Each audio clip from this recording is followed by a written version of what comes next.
সুপ্রিয় ভিউয়ার্স, আসসালামু আলাইকুম।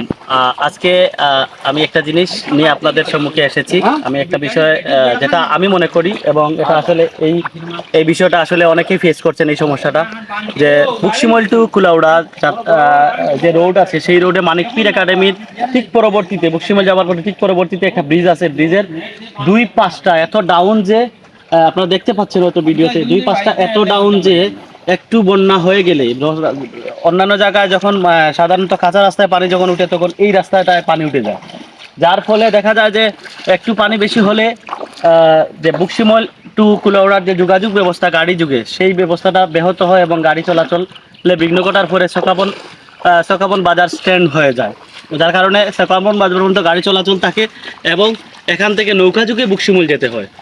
আমি আমি যেটা লক্ষ্য করেছি, যেমন আমি এখানে পানি থাকা অবস্থায় আমি বুকশিমল গিয়েছি, আমি দেখেছি যে এই দুই জায়গা ব্যতীত সামনে দিয়ে গেলে দেখা যায় যে রাস্তাটা অনেক উঁচু, কিন্তু এই দুই জায়গাটার কারণে কিন্তু বুকশিমল গাড়ি চলাচল বিঘ্ন ঘটে, গাড়ি যুগে কেউ চলাচল করতে পারে না বন্যার সময় আসলে বিশেষ করে।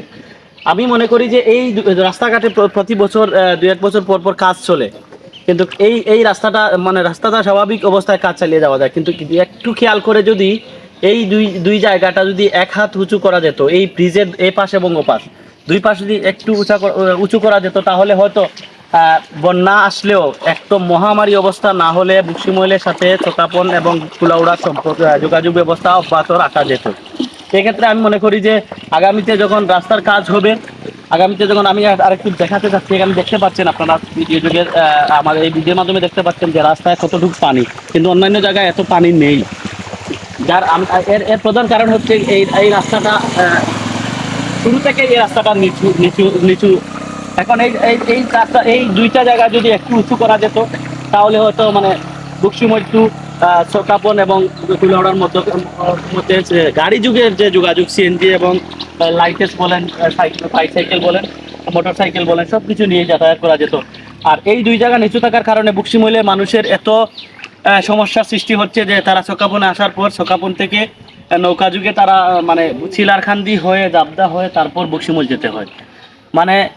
এর চাইতে বড় আসলে সমস্যা বন্যার সময় আর হতে পারে না। আমি এই এলাকার এবং বক্সিমলের অনেক ঊর্ধ্বতন ব্যক্তিত্ব রয়েছেন, বিভিন্ন সেক্টরের মানুষ রয়েছেন, এই রোড কাজের সাথে সম্পৃক্ত রয়েছেন, নেতাকর্মী রয়েছেন এবং স্থানীয় প্রশাসন রয়েছেন। আমি সবার কাছে বিনীত আহ্বান করবো, আগামীতে যখন এই রাস্তাগুলোর কাজ আসবে, রিপেয়ারিং, ওই সময় যেন এই দুই জায়গাটা বিশেষ নজরে রাখেন, কারণ বন্যা আসলে এই জায়গাটা আমরা সাফার করি, কিন্তু এর পরবর্তীতে আমরা এটা ভুলে যাই, যার কারণে বন্যা আবার আসলে তখন আমরা আবার সেই সমস্যা ফেস করি।